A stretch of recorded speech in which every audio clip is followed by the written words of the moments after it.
নমস্কার বন্ধুরা, এই বৃষ্টি ভেজা সকাল নিয়ে আবার একবার হাজির হয়ে গেলাম তোমাদের সামনে। তো আশা করি তোমাদের ভিডিওটি খুব ভালো লাগবে, লাস্ট পর্যন্ত অবশ্যই দেখো ভিডিওটি, ঠিক আছে? তো আজকে সকাল থেকে খুবই খুবই বৃষ্টি, সারাদিন তো বৃষ্টি পড়ছে। তো ভাবলাম তোমাদের কাছে একটু, আর এই বৃষ্টিতে যদি মাংস থাকে তাহলে আর কথাই কি, তাই না?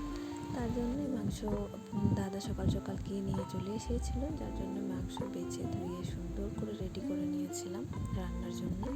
তার জন্য আমি যেভাবে বানাই আমার মার স্টাইলে, আমার মা যেভাবে বানায় সেভাবেই আজকে আমি বানিয়েছি। অবশ্য আমি এভাবেই বানাই, তবে আজকে কাঠের উনুনে অনেক দিন পর, বিয়ের পর এই প্রথমবার বাড়িতে বানালাম। বিয়ের পরে আর সেই রান্নাটা মানে মাংস বানাইনি, আলাদা কিছু বানিয়েছিলাম কিন্তু মাংসটা আর বানাইনি, যার জন্যে আজকে খুবই ভালো লাগছিল অনেকদিন পর বানাতেও। তো সব কিছু রেডি করে নিয়েছিলাম, তারপরে মাংসটা তোমরা